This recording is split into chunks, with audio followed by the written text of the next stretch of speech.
Hi, welcome to this podcast. I'm really delighted to be joined by Angela Halliday. She's the Director of Social Impact for UK and Ireland Sodexo. I think it's probably an amazing job to have, and I'm going to bring Angela in a second. But Sodexo are obviously part of our Purpose Coalition work, and we're absolutely delighted to have them playing such a leading role on it, really. We launched an impact report with them a few months ago. It's packed full of the work that they do on social impacts, and I hope we get a chance to dig a lot more into that today. But Angela, welcome. Tell us about this role you've got. I mean, I think it's part of a whole range of roles that companies have increasingly now that really matter. But I know you've focused on this for a long time. But tell us about the role and almost how you ended up coming to do Yeah, it in the first place. thank you for having me. And yes, I do have a great job. What's not to love about a job that just focuses on improving lives for the better? But I did spend most of my career in the third sector before I joined the private sector back in 2008. In honesty, I thought I might last 12 months. And 15 years later, I find myself still at Sodexo and still loving my job more than ever before. So my whole career's always been around improving lives, improving, situations for local communities. When the opportunity came up with Sodexo, it was actually for a prison opportunity. They won a prison in Scotland. And I had been working with the Scottish Prison Service for some time around reducing suicide rates around young men leaving prison as part of my third sector role. And I got a phone call saying, Angela, why don't you consider that? And I thought, why not? And before I knew it, I found myself operating in a prison. And I have to say, probably about 8 or 9 years, best years of my career, because you actually got to see the tangible difference that you were Some real making lives to being individuals. impacted. Absolutely.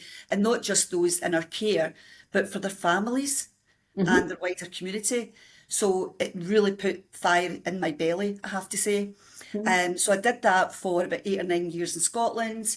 Then I was very fortunate to go to Australia, set up the new female prison there. So off I went for a year on my own and set up a prison, which was really exciting. And then I came back and moved back into business growth for Sodexo. And whilst I was really enjoying it, there was something missing, that fire in my belly. So that was where the conversation came up, particularly around the external environment, where social impact, social value was increasing in pace, particularly through central government, that it was no longer good enough just for businesses to tick boxes and Yeah. saying we're doing great stuff. You Mhm. really had to truly demonstrate and Mhm. evidence it. So that conversation arose around how we could go deeper, go Mhm. And faster. what time is this, Angela? So what This year are we was talking back about? in 2019. Mhm. 2019, so that's like just over 3 years I've been now doing Yeah. this role, yeah. And it was a newly created role. I was Mhm. quite unique at the time, but So as you just this said, is there's part of lots. Sodexo sort of saying, look, actually, we've always, in a way, thought about this in all of the contracts we Yeah, deliver and the work that we do, and actually, it's a big part of how we have success in that work. As you're saying, if you're running prisons, fundamentally rehabilitation and all of that is a crucial part of it. But mm, then almost the company starting to say, well, where does this fit more formally for absolutely, us? And that's absolutely. I where they mean, start thinking about your role. I mean, we have been delivering social values since the 1960s, since we were Mm, formed. mm, But what we did know was the pace around the way in which you evidenced it and mhm, went deeper into communities became more prevalent than ever before. So whilst we were already doing excellent work, we knew there was so much more to do, whether it mm. was in terms of tackling societal challenges or environmental. We knew that we could do so much more, and that's why this role was created, to put that focus, support the business in understanding that mind shift around not just doing good stuff, but doing great stuff. And that's where I find myself today. And so you've obviously come into, as you say, this brand new role. It's a Mhm. company that is formalizing almost this DNA piece of it that it's had Yep. really since the word go. So tell me a bit about how you've gone about doing that, because there's almost one thing about where you've been, but then I think starting to make that really tangible for the business across the board. What's that actually involved? What's social value mean to Sodexo in more practical terms then? That's an interesting question. Probably my first reaction is to say, be focused, keep it simple, Mm-hmm. Mm-hmm. because everything we should do as an organisation should make a tangible impact either on our people or the people we serve, the communities where we're operating, or indeed the wider environment and the wider economy. So for us, it wasn't about developing social value projects, Yeah. little short-term initiatives. Yeah. We wanted to be really meaningful. So Yeah. the edict that I was given was consider the way in which we can truly embed it into everything we do. So that included educating people, engaging them, enabling them, giving them the tools, the information they needed to then empower them to bring to life social value in all that they do on a day-to-day basis, whether they're working in a prison, a hospital, or in a lovely corporate office in the Shard. Yeah. So the whole kind of premise around social impact for us is to be meaningful, not sensational. So we work very closely, or I do work very closely with our chief execs, our senior operators, senior leaders, to help them best understand the way in which they can go that bit further, go beyond what is expected of us as a business to truly make a tangible difference. And in doing so, tell the stories, Yeah. celebrate the impact. That's the best way for us to demonstrate what impact we're making. I think it's so interesting that phrase you just used, meaningful, not sensational. And I just think that captures it entirely in a way because, and I saw this having been in politics, sometimes you can create a lot of noise, Mm-hmm. but that doesn't actually mean anything's changing on the ground. And actually if you're of a mind as I am, where almost all I care about is changing things on the ground, Yep. but I also do want to change people's opinions and perceptions of how important social mobility is. Mm-hmm. I think recognizing that it's a long-term piece of work, isn't it? And you're not always going to say, right, we've done that over there and now everything's changed. Actually, that's almost certainly not what meaningful change looks like. Meaningful change is probably a million nudges, isn't it, Angela? Yes, you better believe All it. over Yep. the Mm-hmm. place. And then there'll come a moment where you look back and think, actually, things have changed. Mm-hmm. But you probably can't ever put your finger on one moment because it was never one moment. It was a million moments, wasn't it? And one of the ways that I describe social impact when I speak to people is legacy. I always use the word Mhm. legacy. So what I would question them is when you're doing your day job or delivering a contract in whatever form that comes, what legacy would you like to leave behind for the people's lives that you've touched, the communities where you've operated? Mhm. When people start questioning themselves around that legacy, that's where the impact piece truly starts to embed into their thought process, the way in which we design solutions, deliver contracts, and we start thinking longer term. So Do you today, think? Sorry, go on. no, I was just going to say, so today we can recognise and see tangible impact, but we know that some of this is not going to come to fruition for a long time because it's got to have lasting, meaningful impact in communities, and that's a legacy piece. Do you think that actually framing it like that really works? Because you're saying to people, for your thing within Sodexo that you're doing, what is your legacy? And it almost personalizes it a lot more for them and makes it feel a lot more, not that it's their responsibility, but more it's their opportunity to have their bit of this legacy that they can say, actually, that was my bit that I embedded in there. Yeah, 100%. Because I don't own social value, social impact. Mm. It might be my job title, but all of my colleagues, 30,000 plus colleagues in the UK and Mhm. Ireland, own social impact. But by doing that and empowering people, what it does do, it shows that Sodexo do recognise the values of individuals and Mhm. we enable them to live their values through their role. So it's really important that people do actually take responsibility and own their part in creating impact. And how do you go about making sure that there's a real impact, that measurement piece, you know, and in a sense learning from all the different things that you're doing what works, so Mm-hmm. sharing that experience across what is a really, it's probably worth just explaining just how broad what Sodexo does. It's much more than prisons, isn't it? That's one It's, bit of a yeah. company. I mean, we do everything from facility management to catering to energy to prisons, but we work across multiple sectors, from large corporate sectors to education. So we work in a lot of schools and universities. We do energy and resources, onshore, offshore, and lots of government. So we work across, defence sites, as well as, of course, within the justice segment. So there's not many segments we don't touch upon, but that's what makes it exciting. That's what makes the opportunity for creating a more meaningful impact, because we're coming at it from lots of different angles. But in doing so, we've still got to be quite succinct and quite focused, because there's so many priorities out there, Justine, that we can't tackle all of them. So let's tackle the ones that we can truly make a difference. So for a number of years, we published a pledge. It was our commitment as a business, how we were going to support societal and environmental challenges. And then back in 2021, we published our first social impact pledge. And within that, there was 22 commitments, which might sound a lot, but given the size and scale and scope of Sodexo, it was pretty manageable. But what it did do was it allowed colleagues to look at each of those commitments, understand which of those truly meant something to the sector they were working within, and the ones that they could actually drive and embed in all that they do, working alongside our clients, our suppliers, and our charity and NGO partners in the community.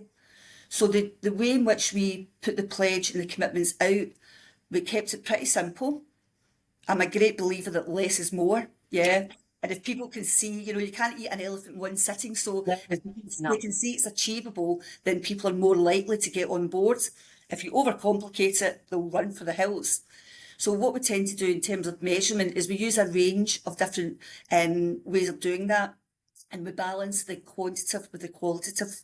So we use numbers. People love numbers. What you measure reflects what you value, or some might say what you measure gets done. That's great. But for me, equally, if not more important, is the storytelling. So I can tell you that we supported 900 apprentices last year. But if I tell you one story of an individual who, had it not been for the opportunity of an apprenticeship with Sodexo at Ascot, he could have actually ended up in a gang, and he actually, using his words, could be dead at the age of 17. That's powerful. Yeah. That's impact. So that excites people more than the number 900. So we tend to use a balance between storytelling and the numbers just to substantiate it. And that makes a lot of sense, because actually, I think sometimes it's quite hard for people to tell whether 900's a lot or a little, because they don't necessarily know how big you are as a company. So it's hard for them to judge. It sounds like a lot, and it is a lot. But actually, I think once you start to make it much more real in terms of those lives, then they can understand how much 900 really could mean in terms of 900 lives changed for the better, with a career path and all sorts ahead of them. Yep. And I mean, let's dig into some of those commitments, perhaps bring them alive for people. So almost give us some examples, but also what they then mean in terms of those initiatives and pieces of work you have in communities. So the way in which we've structured our social impact strategy, which is core to our corporate strategy, it doesn't sit in isolation, because our purpose is about creating a better everyday, and there's no better way to do that than driving it through our social impact strategy. So we simplified it into 4 pathways, which was our people, our planet, our places, and our partners. And within each of those pathways, we've got maybe 2 or 3 commitments. As I say, it's not overly complicated. So in terms of our people, that's around how do we truly create an equitable workforce.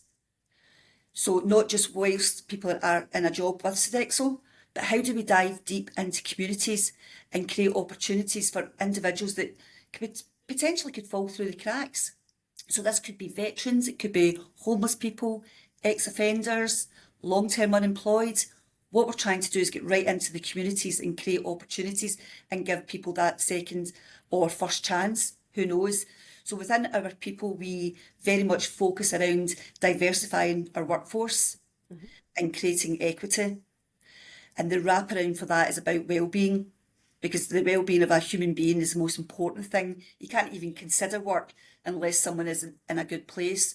So our commitment is around creating access, making it accessible for every employee to get the support they need to either improve or maintain their well-being and health. Then when we look at our planet, that's around our net zero journey, which we're aiming for 2040. So, and again, we're one of the first organisations to be validated by the SBTI, which is really powerful because, when we look at scope 1, 2 and 3, very often, there's claims that people And will hit net zero. Yep. So SBTI is science-based targets, and so Yes, beg your pardon, initiatives. really for people who don't know, there's been a debate, hasn't there, Angela, on how do we look at these emissions Absolutely. targets? And so there's this concept of science-based targets that are literally bolted down with the science. Sorry, go on. Most definitely, I beg your pardon. You're absolutely right. Thank you for that. But yeah, you're absolutely right. But what it does is it validates the authenticity in which Sodexo is looking to reach net zero by 2040. So the commitments within that is around reducing food waste, for example, moving to electric vehicle fleets, compostable packaging, reducing single-use plastics, lots and lots of different ways of doing it. But also within that, it's about encouraging people to get out and volunteer, not just paint fences, but get out onto the beach and clean up our waters. So that all helps towards tackling climate change and making the planet a more healthy environment for all to live in. Then we move on to our places. And this is an interesting one because this is about how do we truly understand what communities need. It's not for Sodexo and it's not actually for government to tell communities what we think they need, but it's for the communities to tell us and for us to help support them in meeting their needs and tackling their priorities.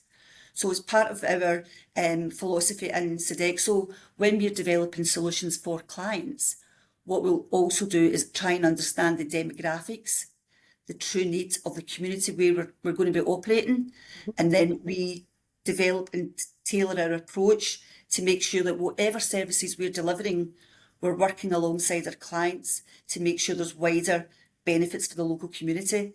And that's actually quite exciting, and that's where over time I think we'll see real impact for communities, not just for businesses.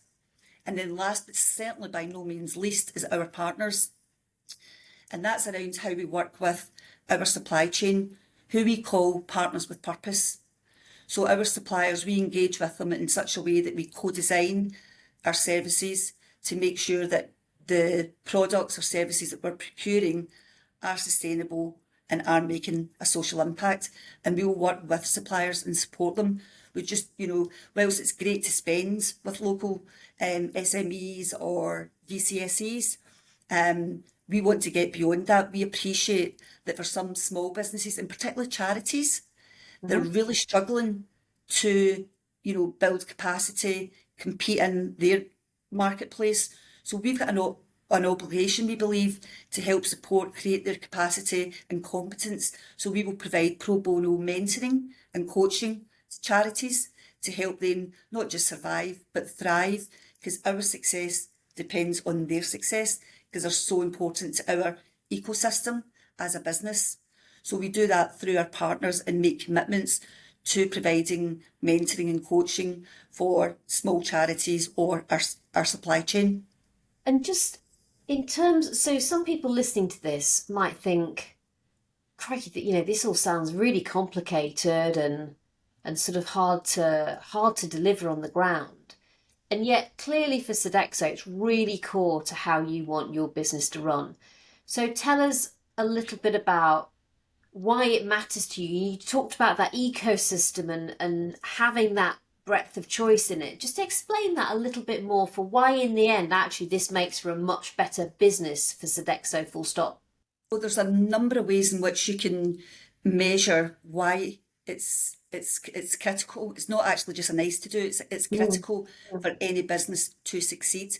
And I could bore you with academia that underpins but I won't. It's quite simple. If we want to be the partner of choice and the employer of choice, one, we've got to value the values of our people.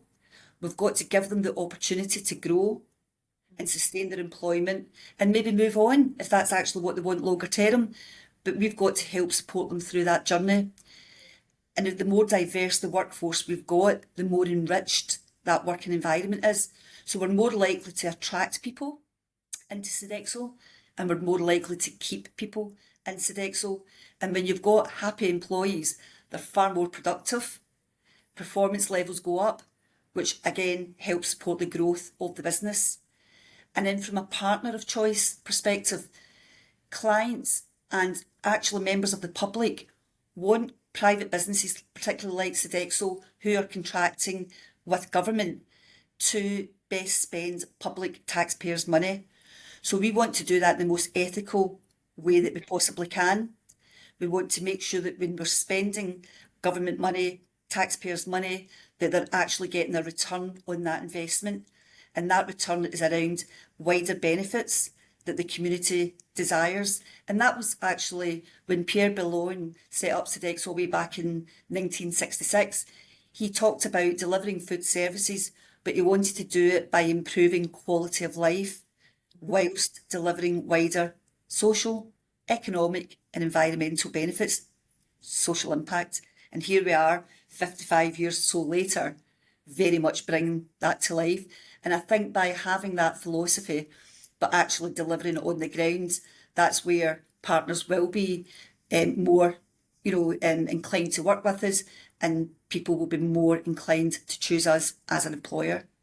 And so actually, I think that's a really helpful explanation for people. So what you're saying is there are some specific things you want and need to do anyway for your own impact. But then when it comes to things like your partners, actually they're part of that ecosystem, that family. And so actually you do need to think about where this fits for them, because otherwise you don't have any partners to deliver your version of a business through.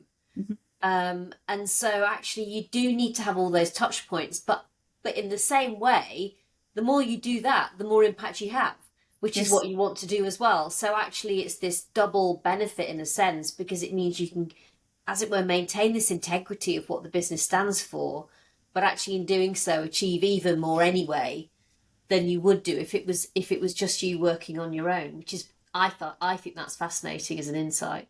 Yeah, and that's why we deliberately talk about partners with purpose. Again, it's no longer acceptable, but it's actually not good business to have a transactional relationship with suppliers. We're all in it together. So partnership doesn't comprise of one unit. Partnership is multiple people, businesses coming together, being a force for good. And that's where we've got an amazing opportunity. And we've also seen quite a shift in terms of the impact we're delivering through our partners. And an example of that is, 57% of our supply chain is actually with SMEs and VCSEs. 57%. 57%. And that's phenomenal. I think government set a target a way back of 33%. So we set ourselves a target in our impact pledge of 40%. But just through natural ways of people understanding the win-win of working with purposeful suppliers, we're now sitting at 57%, and we're feeling the difference, and we know our clients are also, as are the communities where we're operating. It's really brilliant to hear. And are there other areas where equally you'd point and say, look, this is another a bit of the business in a sense where we've really had impact in a way that maybe someone outside would never have anticipated? I think thinking ahead. So whilst most businesses consider, for example, recruitment, so they look at what their needs are, what their immediate recruitment needs are, and how do we get the right people in the right jobs for the right reason. What we're trying to do is think about longer term and it's around that attraction piece. And I use a phrase a lot in Sodexo that talent comes from all walks of life. So if we keep that in mind, because when we talk about talent, it's quite Americanized, talent attraction. But in actual fact, talent comes from all walks of life. So what we try to do is we try to invest our time and energy into young people coming through as part of our workforce for tomorrow. So an example recently where we participated in the 10,000 Black Interns programme. We created 24 opportunities for young people to come into the Sodexo family, try the environment, get support, get insight, which they did. We get amazing feedback, but so did our team. We learned so much from the Black interns. So that was pretty powerful. And ideally, many, if not all, will come back to Sodexo once they're in the position to, secure employment. Another example is we work within schools. So we're very much part of the Enactus UK programme, and that looks to work with students and pupils across the UK to encourage them to engage in social action and social enterprise. And we almost, we actually do sponsor this at an incubator challenge, it's called, and we get hands-on. So we've got individuals from across Sodexo that volunteer, work with the young people, and these young people then design ways in which projects and services can help tackle things like food insecurity or empower women in the community. And we do that through our Stop Hunger Foundation. So again, that's not expected of us, but we know that's a great investment to make longer term. And then other examples is where we gift our apprenticeship levy. So we've gifted over £2 million of our apprenticeship levy. Still lots to do. We've even ring-fenced a certain amount of money for businesses that are prepared to recruit ex-offenders as apprentices. And what we will do, we will gift our apprenticeship levy to support them in creating that job and creating the training pathway to give these individuals a second chance. Do you think you might do more of that if the apprenticeship levy was reformed and it was a bit easier for you to work out how to get the most out of it? 110%, yes. And I know we've had conversations before, but the levy was there for a reason, and watching how in Sodexo we utilise that as well as what we are, we know we can do so much more. And if all the businesses played their part, if government played their part in using the levy to create apprenticeship opportunities for particularly marginalised groups, those that are really in the heart of the communities that don't often get an opportunity, then what a difference, what an impact that will make for society. So yes, 100%. Really, well, let's hope we can keep pushing for that change, because it's ripe for reform, but also the prize for just almost letting companies like Sodexo really get on with more impact would be fantastic. So when you're looking ahead then, what's next on the agenda for Sodexo and social impact, do you think? Where does it go? Obviously the company's doing remarkable work. I think that's just a fact. But how do you take it to the next level, do you think? We are doing extremely well in a lot of places, but we know and we acknowledge that we've still got lots more to do. So in particular, there's some areas that we are really focused on, but we've not moved ahead as much as what we would like. And that's particularly around things such as ethnicity and gender pay gap is one example, increasing the diversity of our workforce at certain levels in the business. So we're putting lots of effort and investment into how do we really make a step change in that area. So we're doing pretty good, but we've got so much more left to do. Then we look at how do we increase the number of marginalised people into work. There's just not enough getting done at the moment. And that's why so recently we launched our Starting Fresh initiative, which was about using our experience and knowledge, creating a platform for all businesses to provide guidance for them on the benefits and the way in which they can recruit ex-offenders, people leaving prison in particular. So that's another area that we've got so much more left to do, as well as veterans, people with disabilities, minority backgrounds. Oh, there's such a long list, Justine. So that in itself tells you that even though we're focused, we just need to go deeper to make sure that the impact is more lasting in the longer term for each of these individuals. So that's where our biggest focus would go. And I suppose my other wish list for the future is that businesses collaborate more rather than us doing things in silos, whether we're Yeah. competitors or whether we're in, different marketplaces. Business can be a force for good. So I'm not asking people to share their crown jewels, but I think if we come together, we can actually go deeper, go further, go faster as an Yeah. industry family. And I think that's where actually, if I'm honest, the Purpose Coalition is very much that force for good.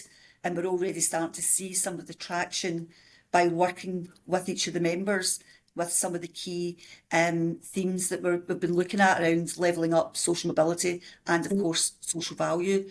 So I think we've got much more to do, but let's keep it quite focused so we get that depth.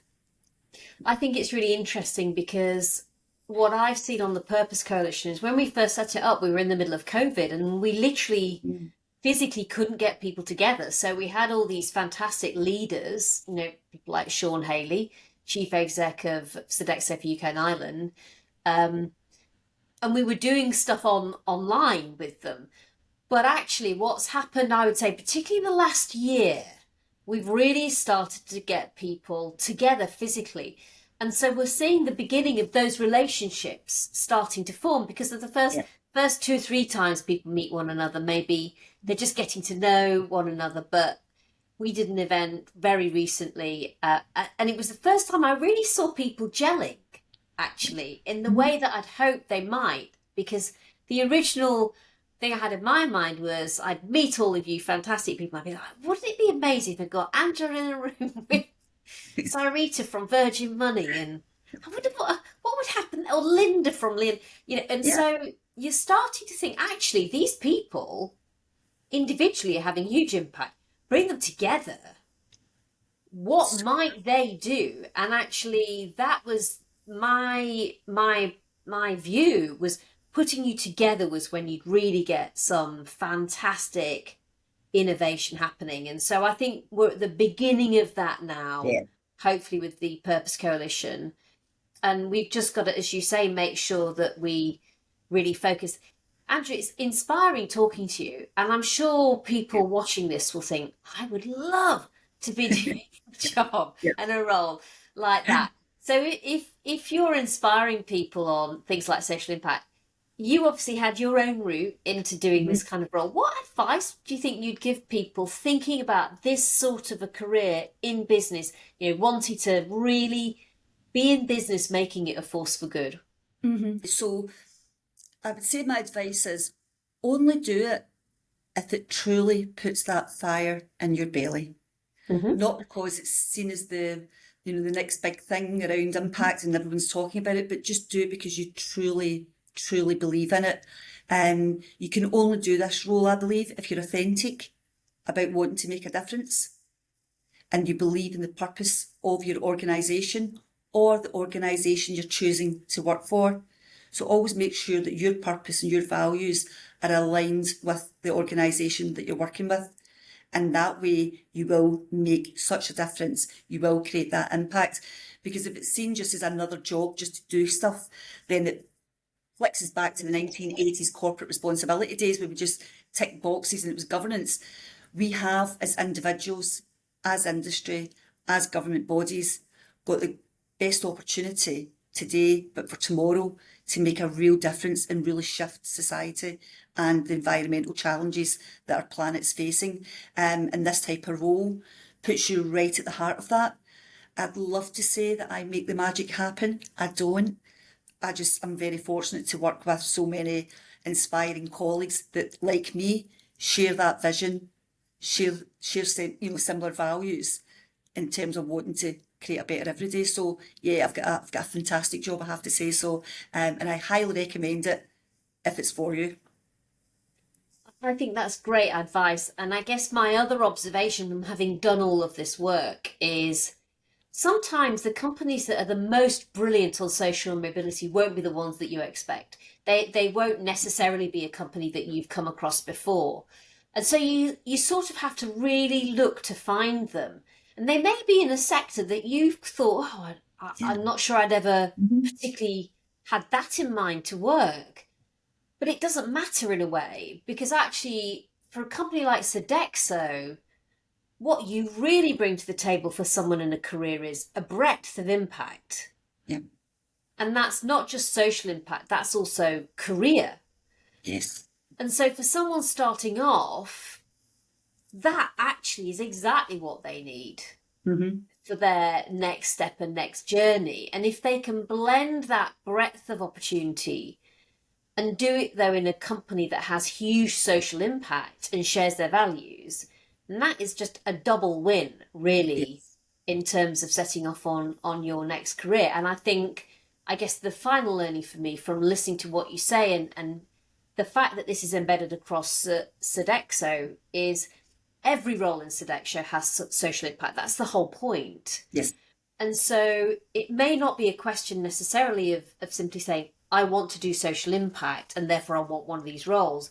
Actually, what you were doing, first of all, in Hmm. Sodexo, was a role that had social impact because it was in a space where that really matters. Yeah. And then it becomes a more formalised role in social impact. So Yeah. there's a learning around here, which is there are actually lots of roles that have social impact. They're not necessarily going to have that in their title.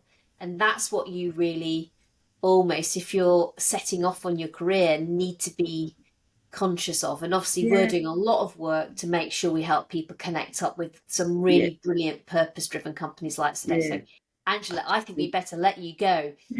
But it's been a brilliant, brilliant podcast. So thanks Thank so you. much for your time, for all the work that you're doing. I know how much of an impact it has within Sodexo, but in doing so, almost how much impact Sodexo then has. We love having you part of the Purpose Coalition because I think you are shaping the thoughts actually of a lot more of our coalition members as well. So that's almost a brand new additional network of impact that I think you're really tapping into and having impact through. So Angela, thanks so much. Thank It's you. been a pleasure talking to you and I'm looking forward to those exciting pieces of impact we can do collectively ahead together.